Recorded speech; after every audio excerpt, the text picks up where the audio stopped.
Is any apologies for absence? Thank you, Chair. We have apologies from Councillor Rice and Councillor Wendy Lewis. Then 2, any personal or prejudicial interest? No. 3 then is to approve the minutes of the previous meeting, pages 1 to 4.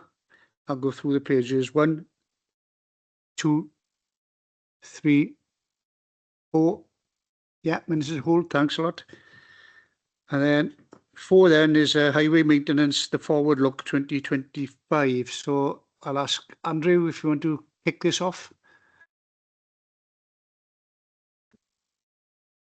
Thank you, Chair.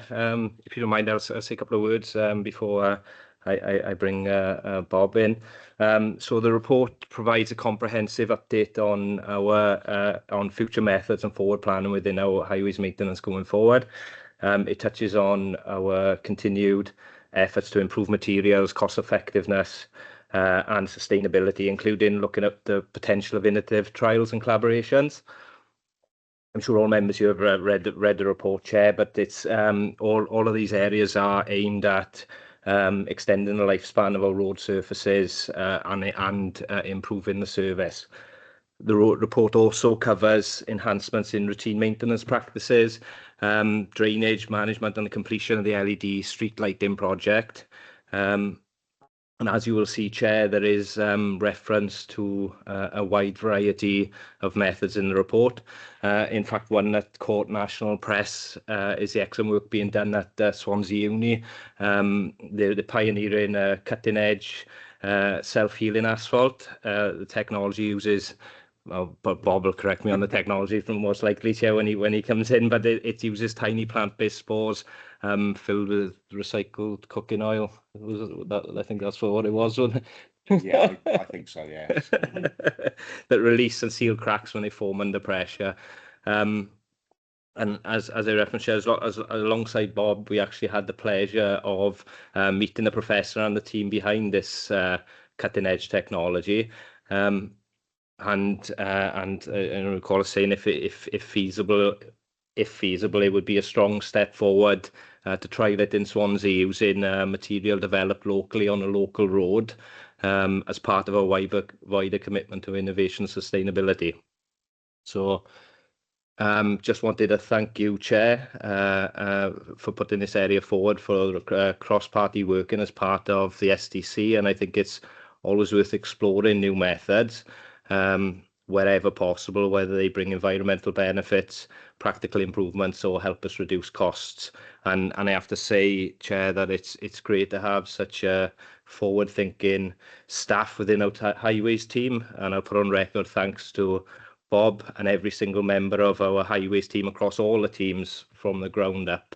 They do an exceptional work on a daily basis, and I have to say they make holding this portfolio a pleasure, Chair. So I'm happy to pass you over to Bob, because I think I've mentioned once before in this SDC what he doesn't know about highways is not really worth knowing. So, and I'm sure he'll correct me on 1 or 2 things, Chair. Thank you, Andrew, for breaking us into that gently. And before I hand over to Bob, I've got to say that doesn't matter what you say, Bob, we'll still call it tarmac. Yeah, we do too. This is just an overview, to be frank. We find ourselves in a situation where the pressures on the service are getting greater through climate change, through material costings. I mean, materials have gone up by 40% in the last 5 years. We've got a fixed core capital budget, so the amount of work you can do gets less and less on a aging network. So we're always looking at ways to try and expand that, to try and make maximum efficiencies, particularly with the larger work schemes. This really is just a summary of a lot of the different things we're looking at. We take every opportunity to try and look at something new, change the way we're working, etc. We have to fit it around quite a tight workload. This year we're looking at, I think it's around £6.5 million worth of carriageway resurfacing, which is probably triple what we normally do for the same team. So their workload goes up, and at the same time we're still trying to fit these new products in. It's interesting to us. I mean, tarmac is only as interesting as it gets. You takes a special interest to really get sort of wrapped up in it. I'm a reasonably good engineer, but I'm not an expert on tarmac to any degree. It's a real specialism. We do use the knowledge from our contractors. We've been working with the same resurfacing contractor. They're competitively won on tenders for at least 20 years. So we have a very, very good relationship with them. The chance to work with Swansea University is very interesting. I'm hoping to be retired before it actually hits the roads, mine, but that won't be for a few years yet. So it's a very much a project that's of interest and we're looking to help with. But at the moment, they've only got it working in the laboratory. So there's not even any large scale tests going on. But there's a lot of interest in here, a lot of different looks at the things we do. We don't just roll out the same tarmac. We try to get expert advice every time, even to the degree of reducing the cost of a particular road section. If we use 6mm aggregate rather than 10mm aggregate, it's cheaper by a few pounds per tonne because the 6mm is in abundance at the quarries. 6mm is manufactured off cast of 10mm. So everyone's using 10. If we can use 6 in some areas, it's great. It gives a denser material, a bit more life, but slightly less traction. So you have to be very, very careful where we use it from the point of view of what types of road. But I think the report goes through all the different areas we're looking at in detail. We get asked quite often, what about recycled plastic? You see things on the news with a small company somewhere or some celebrity is filling potholes on his road using burnt down plastic bottles. It's not something that's workable in the industry at the moment on any scale. It might work on a very short period on a driveway. Certainly nothing coming through the industry at the moment. And it's for questions like that. We get asked about these products all the time. So we thought it was good to come up with a list of what we are actually looking at and what we might be of interest to you. It makes good political stories. We saw a great story in that Newport Talbot were running a new recycled product for fixing roads. We rang them up to find out what was going on. And it's something we've been using for about 5 or 6 years. We just hadn't pushed it as a recycled product because it was just the way it was made. So it wasn't something we'd specifically done to try and reduce carbon emissions or to look at recycling. It was just what we used and it was a good product. So there's always stories out there and some of them aren't quite right. So I thought I'd try and give you a mix of what's going on.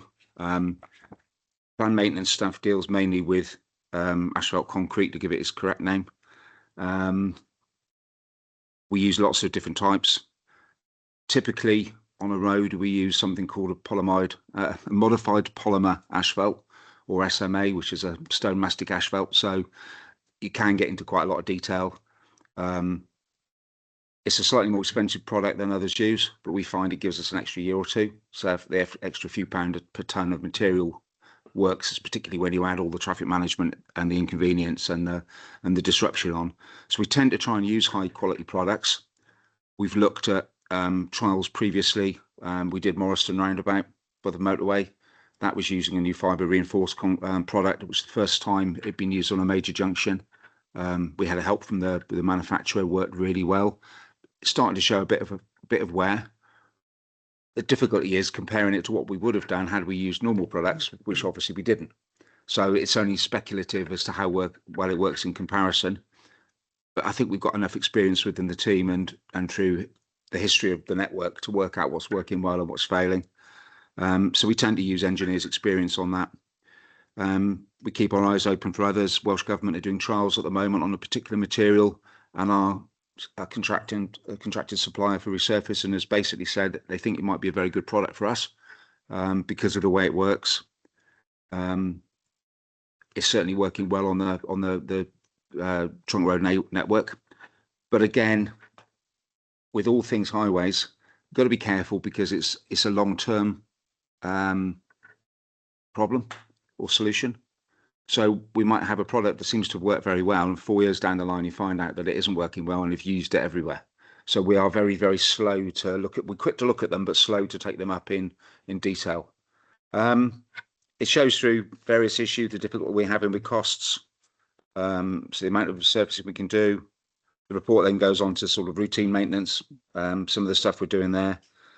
We've got a company that we're put in contact locally through one of your councillors put us in touch with them. Very good company. They seems to be working a lot in Manchester, running one of the maintenance contracts for Manchester Council.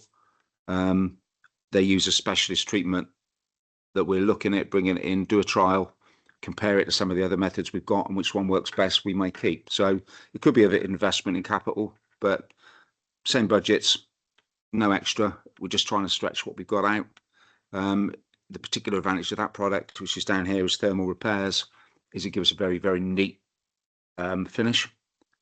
Heats the tarmac up. You can add a little bit to it, flatten it out. You don't actually have to cut into the tarmac. You don't have any horizons. You don't have any waste or surplus materials.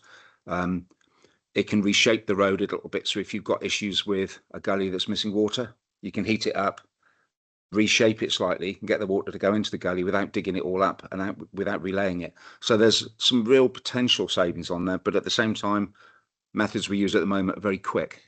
So we might get better repairs and more flexibility, but we might have half as many.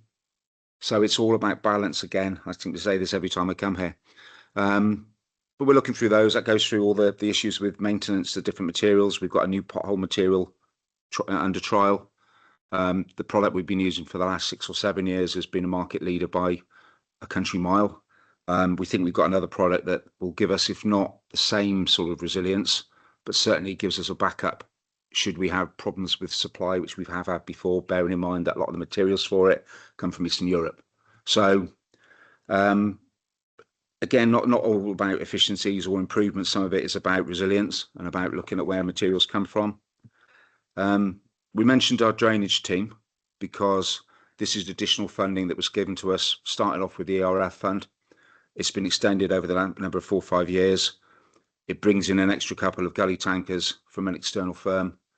We use them as a bit of a comparison, our own guys against the externals, so it sort of encourages good work. But also that gives us the extra facility to do some preactive and preventative cleansing.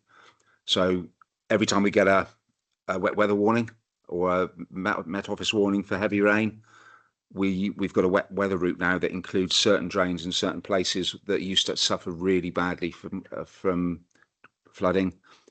Calais Square is a perfect example. Since we've been doing this, it's gone over once in a minor way, whereas previously we were having it go over 3 or 4 times a year. So it's not a perfect solution, but it certainly helps. Helps with the general cleaning, and as the general network gets cleaner, you have less detritus in it, which means there's less reaction to intense rainfall. So we're very, very pleased with that. And one of our staff, a gent called John Medic, who doesn't get mentioned ever. He's a road worker and he is absolutely brilliant. He's done a lot of work off his own back on water courses. We've got him going around looking at all the dangerous water courses. We've got all those areas that block and cause flooding, and he's been improving access to them to make them safer to work at 3 o'clock in the morning when it's raining. And he's done some fantastic work. A real star. He deserves a mention. I mentioned traffic calming. It's one of my personal gripes. Can't stand the stuff, but I understand the need for it, and in terms of safety, and I understand the political drive for it sometimes. But it's just to highlight there that whenever we put particularly vertical traffic calming in, you're probably losing a 50% resilience or lifespan of the road either side of it. As cars approach traffic calming, they brake. It breaks the road up. It tears it apart. So we're looking at that, and with the introduction of 20 mile an hour, one of the things it's allowed us to do is to reduce the amount of traffic calming in 20 mile an hour areas. So every time we will be resurfacing a road with traffic calming on it, it will be reassessed to see if it's still needed. That's not my call. I'd like to get rid of it all, but I understand there is a need for some of it reluctantly. Public lighting, we're finishing this year within the next couple of months, all the highway LEDs. So that's every single public lighting lamp on the public highway. It's not all the council ones. There are some in some areas. There's some in housing land. There's some in private areas. There's some in facility areas. But it's all the highway ones have now been done. We think that has saved roughly £1.2 million annually in electricity bills, and around 16.2 million kilograms of carbon dioxide since 2012. So it's had a huge impact. We obviously carry on looking at it, and we've got to start replacing the early LEDs now because they're coming around to their lifespan.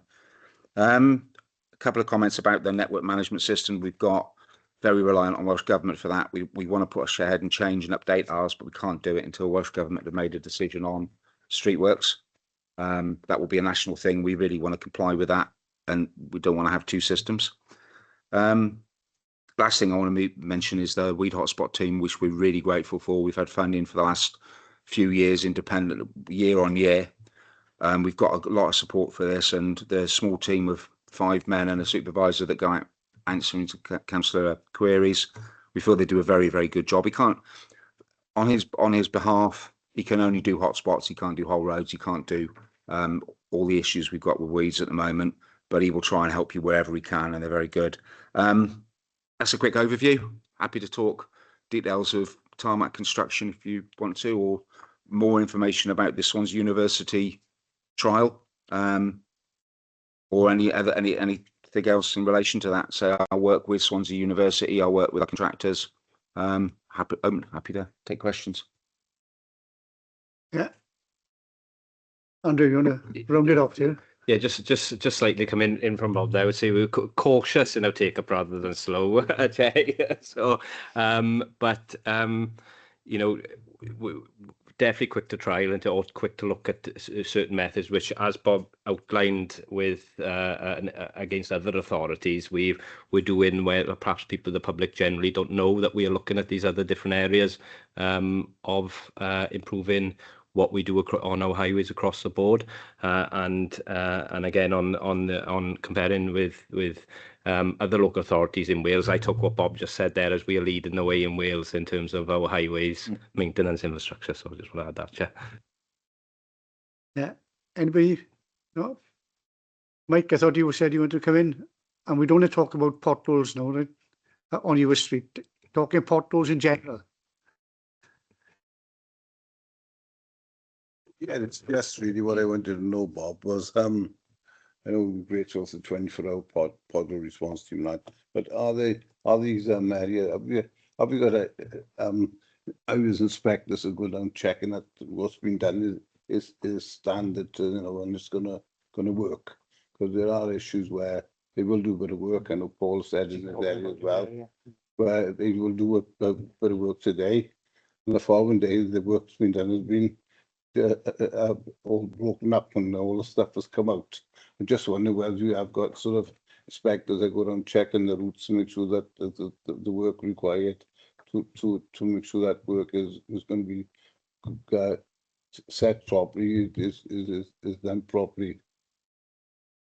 Two parts to that. We have highways inspectors, obviously, but they are more safety inspectors, so they look at the defects prior to fixing, and they part of the creation of our work list. Our supervisors do a limited amount of testing, but what we do is a trial on a periodic basis, and we've just finished one now where we do a few pallets of material, and we do a cross-product check against 4 or 5 products on a unknown basis, so we don't know which product we're looking at. We do a number of pothole repairs, and then we go back after a couple of months to see how they've held up. I would say that the product we use at the moment has around a 95 to 96% success rate. So 1 in 20 maybe fail. It may seem more than that to you, or maybe particular potholes. It tends to be where the road has failed. So what we're doing is actually, and this is a fairly known fact in the industry, the material we use sets a bit like concrete. So it's actually very, very sturdy. What you tend to find is where your road is breaking up and we're fixing a pothole in the middle of a road that really needs repair, what you find is the repair stays and the road breaks up around it. So you end up with patches where you've got little lumps of tarmac sticking out, and actually it's the road surrounding it has gone. Now, we can only do so much with routine and patch repairs.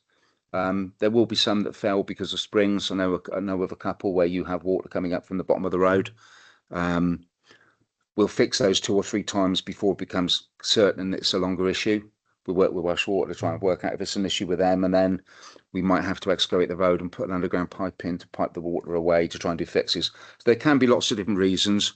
Generally, it's not because of product failure.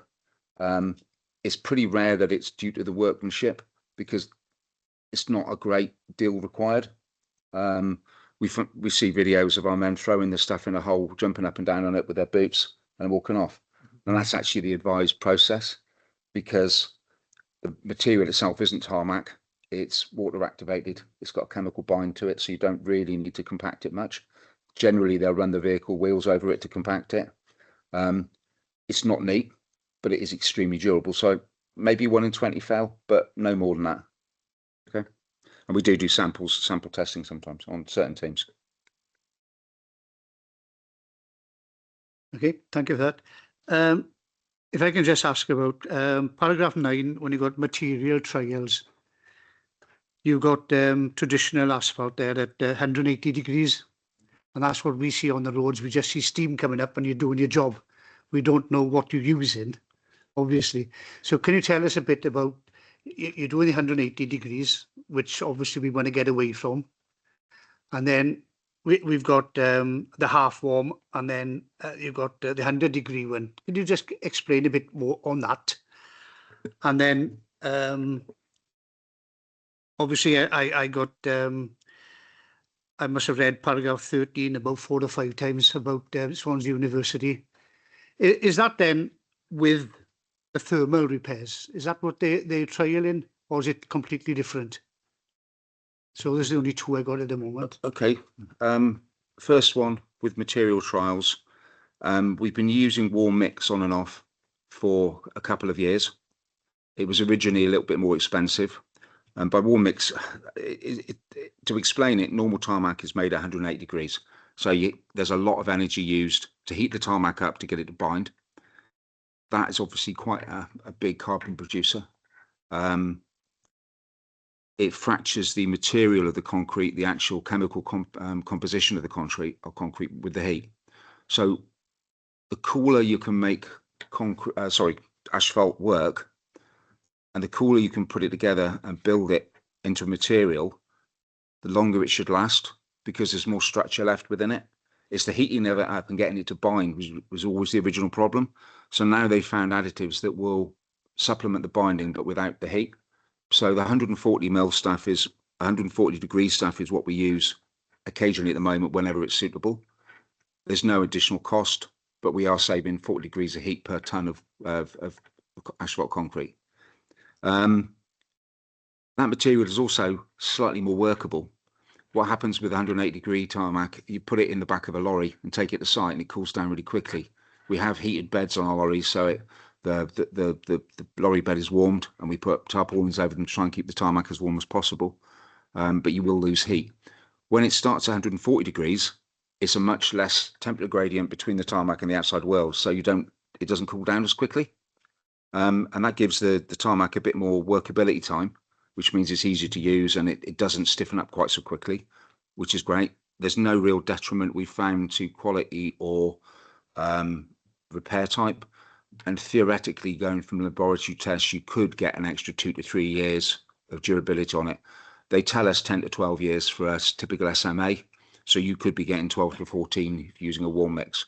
So obviously there's bonus benefits all the way around then, from carbon to extra durability. But we won't tell for another 5, 6, 7 years whether that's, how much that too. It works in the lab, and when they produce these products, they've got to go through a very stringent product testing thing. It used to be called HAPAS, it's now called PA, which is just product approval, but it's got to go to the road research laboratory, and they've got to be doing trials and testing and lots of vehicle loads going over it to see how it works.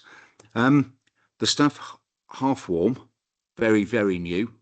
We had a meeting with our contractors to discuss the new program and all the work that we got planned, and they asked us at that point, would we be willing to trial this new material? The advantage with half warm is it's made it just under 100 degrees, and everybody here will know that 100 degrees is where water boils. So as part of the process, when you heat the tarmac past 100 degrees, you've got to put the heat in it to get the water to boil off. If you can make the tarmac below 100 degrees, you don't need to put that energy in. So it's quite a large saving again, providing, of course, you can get the tarmac to bind and work at less than 100 degrees, which they think they can now do. It's been a sort of goal for a long time within the industry. What they've said is they'll come and lay it standard price, standard time. They'll have obviously a load of people extra on site making sure it's done properly. if it fails and there's an issue with it and hasn't got the lifespan, then we'll get it relayed for nothing in the future. So there's no risk to us. We're just being a good partner to our contractor, I suppose. But again, could be 30-40% carbon reduction. It's difficult to say at the moment because they haven't got the proper accreditation to work out exactly what it is. We know we're saving, but we haven't really been able to sort of put numbers on it. But it's all about heat generation, fracture. But yeah, you wouldn't see it. A member of the public wouldn't notice the difference between 180 degree or 100, except that if Mrs. Jones decides to walk on the brand new tarmac just after it's laid. Obviously, if you're walking on stuff that's only 90 odd degrees, then actually it's not going to ruin her shoes or cause any damage. But 180 degree stuff could burn and could splash. So it's a benefit all the way around, and it's certainly a way forward we want to look at. Just to stick on that, have we got a timeline in mind, or are we waiting for somebody else to? No. Well, I'm talking about the half warm now, which is something we've got to wait for. The half warm will be going out on a trial site this year. So one of our jobs that we're putting in, and we won't tell people, we're going out and doing it. We don't want either people focus on it or focus on it for either good or bad reasons. But we'll do a trial this year with the contractor. We'll see how it goes. In a couple of years' time, then we'll probably do another couple of trials over the next couple of years as they start ramping it out. And I would say probably 3 or 4 years down the line, we start looking at using it wide scale. But it depends on how it reacts and if there are problems with it unforeseen. Works in the laboratory, but and the road laboratories in Bristol, and for our contractors, and they lay out full roads. They do it properly. They test it, and it's all been done. But in a real situation, it's always slightly different. You don't have the black and white situation. You have lots of greys. You have different substrata. You have water. You have abuse from the loads. I think what's come out of this meeting that people will read is the amount of time it takes for anything to change. We can't just change it overnight. Like I said, in about 2 years' time, it all cracks. What do we do? So it does take a long time. You know, I didn't know. I just thought you have a trial. You'll trial it on a piece of land up the mountain or Andrew's farm, and then out it goes. I mean, I think the good example of this is the product we actually still use is it's a stone mastic asphalt that came from Europe. They used it on the European motorways, and it was a brilliant material. Prior to that, you probably all remember the old asphalt we used to use that was laid hot on an asphalt carpet, chippers splashing everywhere, tar on your car as you drive past it. That was really dangerous to lay. That was very hot and only laid at certain times of year. The stone mastic asphalt, when we brought it in, was copied from Europe, worked really well. And there's an issue in this country that our tyres aren't quite as grippy as the Europeans. You know, if you drive in Europe, you've got to have a tyre with a slightly higher grip. Because of that, we had to increase the grippiness of our road. And they did that by introducing a few extra voids. It's what's called a negative texture surface. So you end up with a flat surface with holes in it, rather than hot rod asphalt was a flat surface with little peaks where the chips stuck out. So when we brought this new stuff in, we put holes in it, and we increased the number of holes of what they used in Europe. And when you stick that in a wet environment like Britain, that has got a marginal temperature, so it freeze thaws, you add water in holes in freeze thaw conditions, and actually that's why you see a lot of potholes out there that are just the top coat. So when you're driving along, you'll see a pothole that has got a flat bottom to it, and it's only this deep, so 30 mil deep or so. That is because of this material has failed through freeze thaw action of water into the holes. Now, we weren't expecting that, and that never happened in Europe. And that was a product of us going, oh, this is really good, we're going to roll it out everywhere. And hey presto, 4 or 5 years later, we started having problems with it. Now we've worked around it, we still use it, but we've worked around methods of reducing the amount of holes, reducing the negative texture, to try and keep the durability up. And basically we lay it as dense as possible. So there are a lot of issues, and that is a very good example. We basically had apologies from the tarmac industry after 10 years of laying this stuff, when it started failing a lot quicker than it was supposed to. But that's an example. Second point. Well, one in between that, okay. 1.5. On the recycling part of it, we say we don't recycle anymore. Does that apply to pavements as well? It's about recycling road materials, it's all in a bit of flux at the moment. We used to recycle gully waste. That was stopped because of Environment Agency processes. They basically told us we could recycle it as it was a good product for recycling and what we produced was suitable for use, but we couldn't do it because it didn't meet their processes. Now, we went through a very long process with consultants and experts to try and argue the case that if the product at the end was usable and suitable for use, we should be able to use it. But unfortunately, after about 4 to 5 years of arguing with NRW, we had to pull on it. We stopped recycling gully waste. That now gets taken to a soil recycling centre where they've got different processes in place where they can handle it. So we pay to offload it, and we have to now export in a lot of topsoil to fill in the graves and all the cemeteries that we used to use this stuff for. So there's issues with recycling we've always got, and this is a similar thing that's happening now with all the recycled aggregate.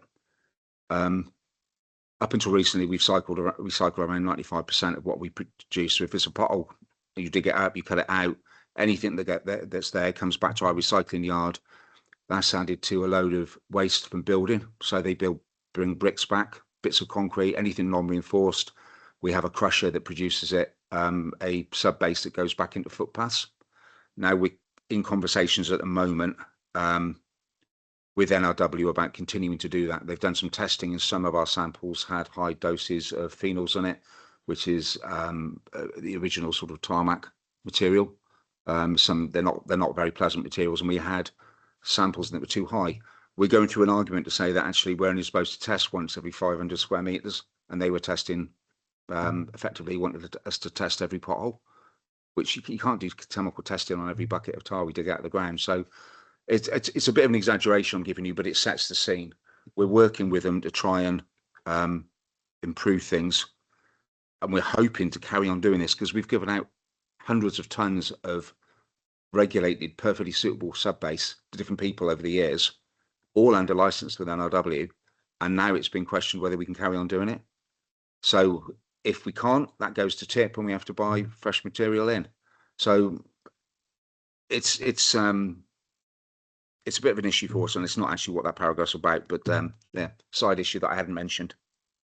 The last one then was the discussions with Swansea University, because when you're talking to someone like me who's an electrician who knows nothing about tarmac, when it says that would allow asphalt to close cracks, so that means we're going to come out every time cracks appear, do we, instead of potholes?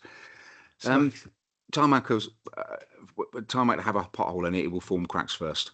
So as the road, the small joints and the small separations between the chippings and the actual tar material itself, or the asphalt itself, they will open up, and that's what causes the road to form a pothole. So we're not talking about large cracks or anything. We're talking about micro cracks, effectively. What they're looking at and what they're working on is about 6 or 7 different methods for getting the tarmac to self-heal by reclosing those cracks. Now, the one they're most hopeful for, and the one they're pushing at the moment, is vegetation-based. So they include a spore locked into the tarmac mix when you lay it, and that will gradually activate over time with loading on the tarmac. It activates it. That will then grow, and I suppose you can think of it as a fibrous mat is the best way of looking at it. So within the time, if you look at a grass bank and it's got lots of vegetation in it, it holds itself together. But if you took all the grass out, all the vegetation out of the bank, it would be crumbly and it might well fall down. It's the sort of analogy we could use for this, where you've got very, very, very small amounts of vegetation between these microcracks, and it will pull the tarmac back together again. This is what they're working on. It works in the lab. We understand worldwide there's been a few successful trials. The gent in Swansea University comes from South America, via America, and has basically been headhunted by Swansea University to come over here and work to build this, because they're really, really keen on it. They're looking at the potential of using some stuff from the bay to grow the algae, to grow the spores. They're also looking at recycled metal products and recycled tyres to use as an additive. The difficulty with this is this only applies to new product blade. So if we're doing resurfacing schemes, we could resurface the top 40 mil with a self-healing tarmac. but that's going to take us 50 years to get around the network. That's the problem with it. All these new materials, if you're only getting a benefit by laying them new, they might be brilliant. They might last twice as long. So it's never going to be completely self-healing, but you might get 20 years out of a 10-year tarmac. So a lot of benefit, 50% cost benefit, lots of less inconvenience, lots of less potholes. But for the moment, until it's actually workable on an industrial size as a trial, it's just speculation. If it can work, then even once it's at this trial stage, for us to put that everywhere, I say you're looking at probably 50 years to replace the whole of the network. But it works. You put it on the Fabian way. That's £1 million job that you don't have to do for 20 years rather than 10. So, you know, there are quick wins. Well, say quick wins, relatively speaking, but very interesting. We're looking to work with them. We've had meetings with them and our contractors. We're looking at shared research, potentially the university using the labs at in Bristol, and potentially the contractor using some access to the university. The university have offered us access to all their computing power. So if we need to get in and you do some research products, etc., we're possibly looking at student placements for PhD students or graduates. They're looking at doing a graduate course, a graduate final year degree on porous materials, which are a requirement of SAB legislation. We're not keen on them in highways because of this danger of freeze thaw action. So if we can get a university student to do a third year final degree, final project on the durability and the freeze thaw action of porous surfacing, it's great. It's research for nothing. It's specifically what we want. We help them with testing materials, placements, and they give us some directed research. So that's what we're looking at. It's all very new. We've only met with the university this year within the last, 4 months, something like that. And we've got two different strands of work in the university, but very, very interesting. And we're getting a lot of encouragement from them as well. So I think they think it's potentially a very good relationship.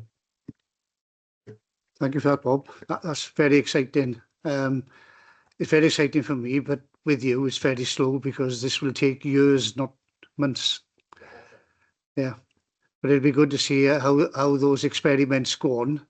First of all in the lab, but then you've got to put it out to see what it's like in our conditions. I think it's important with our feedback into this. One of the things we've already said to them, it would be much more useful if they can put this application into a regenerative treatment rather than as a new lay material. So if we can get it into surface dressing type material, then we can spread that out 4 or 5 times as fast. And if we can get the materials into the road, that method, then that has a much quicker turnaround on the effect of the whole network. So that's where the contract, the conversation is beneficial. And the last one, the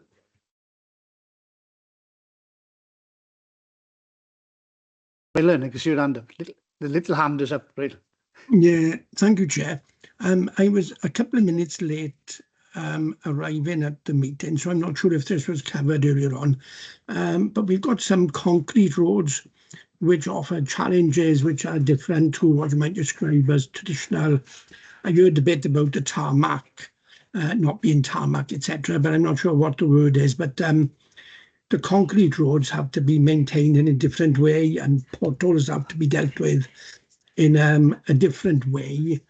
So I'm sorry if you've commented on it already, but do you want to comment on some of the challenges with what I would describe being a lay person as a concrete road? Yeah, you're completely right. They are very, very different. I've been talking about asphalt concrete, which is effectively tarmac to lay people, blacktop, whatever you want to call it. Concrete roads were built some time ago. We don't do them anymore. Advantages of durability because they do last, but there's an issue with friction on them. As the surface smooths, you lose the skid resistance on the surface. And also, as they break up or if services go in them, they're then not very easy to fix. We've tried various projects and methods over the years. We tried a very interesting one just outside Uplands, which involved a machine with a lot of pin hammers, so on a roller. So to try and chip away at this very fine detail at the top of the surface, you chip away at it to give it more friction again. Very, very, very noisy. Obviously, some areas can only work overnight, and it causes massive problems in terms of reputation. The output wasn't brilliant. Not something I'd be very keen to try again. We have tried overlay, and that is our current method with concrete roads. We look to overlay them with a tarmac material. Again, not been 100% successful. We've tried fibre reinforced concrete, asphalt, which has got fibres in it to hold it together. And the difficulty here is you've got to get the asphalt to bind to the concrete, and particularly when the concrete's smooth, it's not very easy. It's one thing. We are doing 2 trials this year with it, not on a large scale, but particularly for potholes. We're looking at a resin-based material. So it, again, sets in a different way, but it's supposed to be very sticky. You've got a primer on it. So we're hoping to use that, and we're doing trials in the next month or so in a number of areas to see, and that's about pothole repair in concrete roads. So again, we're hoping to patch the problem areas. The other one are thermal repairs that was mentioned earlier, that's in the report. The company that do the thermal repairs do a lot of work in docks. Now, a lot of the docks around the country apparently got concrete roads with tarmac overlay. So they're quite experienced to working at tarmac over concrete. They think it's a good idea. What you tend to get there is you can't stick it to the concrete, but what you will get is a repair that binds well with its surrounding. So you don't have a joint. You get because the edge of the hole is heated up, you get a continuous repair. So what you get is a bit more like the original situation when it's just been fresh laid. So hopefully that'll stop it breaking up quite so quickly. But it is an issue. We're still looking at it. And at the moment, the only good way, if you're coming to resurface a concrete road, is using extremely expensive proprietary materials. So it causes problem. They could be 2 or 3 times as expensive as a normal road. Still looking, basically. But we'll see how the trials go this year. Okay, thanks for that, Ryan. Never thought of concrete. The last one for me, because I like the thermal repairs, but what's the temperature? Because you're melting the road as well now, aren't you, to form the, it's not a patch now because there's no seams to it. But what temperature would that be? It wouldn't be higher than 180, would it? No, short answer is I don't know. The trials haven't started yet. So. It's a well used machine in other areas. We had an early method of something called a rhino patcher we had in the department maybe 20 years ago. That used an infrared heating grid, and the problem we found, it didn't work very well whenever the road had a slope, which is obviously quite often, particularly where there's cambers on roads, so it's always a horizontal slope. And what happened then was you'd heat the road up to repair it, and actually the road would slump a little bit, and you'd end up, yeah. So what we've got now is the new system has got like a gradual or gradiated heating control. So you can heat the top more than the next layer down, and you can put a gradiated heat into it. Again, that should be happening in the next couple of months where we do that trial. But we're looking at using that on, say, gully repairs, ironwork repairs. They think they can do around 250 meters of joint repair, which is another one of the issues at the moment. We can do 250 meters in a day in theory. So we're looking at trialing a couple of weeks worth of this thermal stuff. I don't know the temperatures, but the amount of material needed is very minimal and compared to, say, what we use with the jet patcher, which is the direct comparison. One's quick, fast, messy, but does a very good job in certain areas. And this is a bit more slow, but a bit more quality and a bit more versatility in other areas. So it's a bit of a comparison. I'm not sure we can afford both. So it's a bit of a review going on there. But yeah, give you feedback on that once we've done the trials. Okay, lovely. Thank you, Bob. Anybody else finish off? No?